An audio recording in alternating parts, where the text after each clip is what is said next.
What are you attracted to? What is it that moves you in this life? There's something that gets you up off the couch.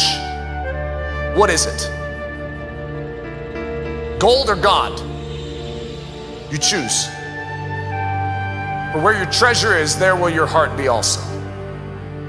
Which one is the greater appeal to your soul? Which one's driving you? Which one gets you up in the morning?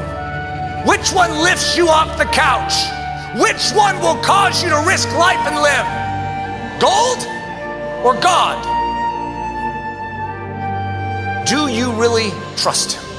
Do you believe that his word is in fact the word of God and wholly backed by the integrity of the Almighty? He promises to back those who believe, and he cannot lie. So are you willing to lay it on the line in this generation to prove your God faithful?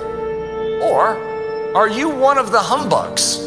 I pray thee, have me excused. You're busy. And so though we have a dying world out there, and some of them right down the street, I pray thee, have me excused. I'm not one that can really accomplish that. Well, C.T. Studd was 52 years old on death's doorstep. He said, God, don't pass me over. You see, there's a discrepancy between us and C.T. Studd. We need what he had. Do we have a C.T. Studd in our midst that's willing to say, I don't care what it comes with.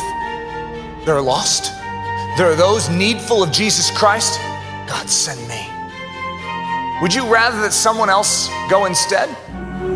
Oh, God, thanks for bringing that up. Yeah, I think in this situation, it probably would be good that someone else went instead of me. I mean, I think, could you give me a few other options? Because that option really just doesn't resonate with me. Do you have like a longer list and I can just sort of pick which job description I would like? Are you gonna let someone else get the job description that God designed specifically for you?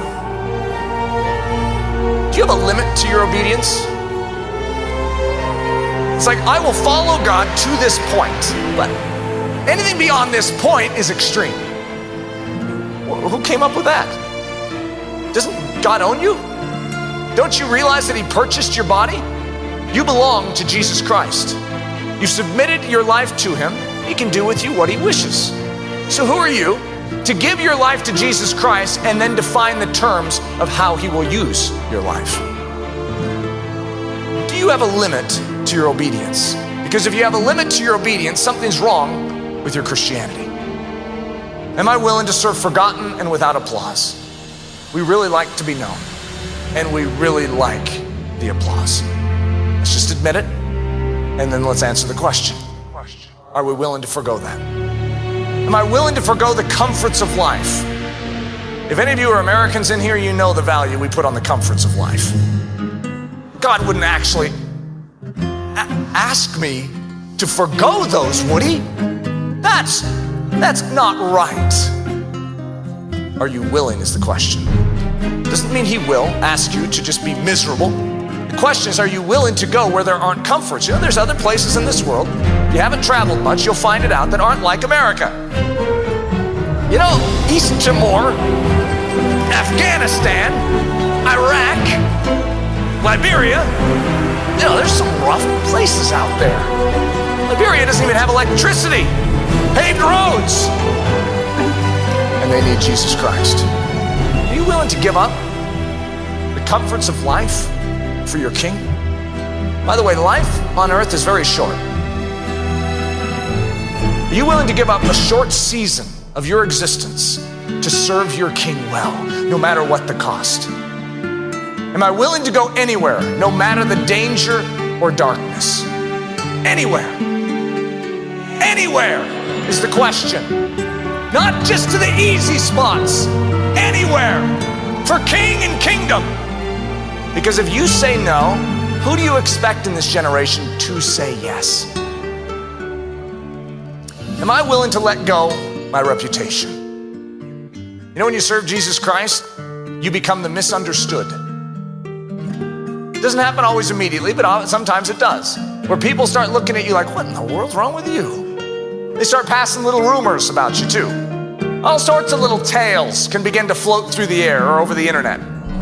You stand for something and you're immediately misunderstood, despised, sometimes hated would be a good word to describe it. Jesus was described as a worm and no man in Psalm 22. Are you willing to be a worm and no man in this generation? Am I willing to die young for the sake of Christ? Am I willing to live lonely among the heathen? Am I willing to suffer in my body? Am I willing to be an etc., an insignificant, a nobody for the glory of Jesus Christ? Do you require notoriety? Are you willing to serve unnoticed? Well, I'd go to interior Africa. It's just, they don't really have the news cameras that can capture all my good deeds down there. I need to be noticed. Doesn't God want us to be famous so that he can make a name for himself? If I increase, maybe he can increase that way.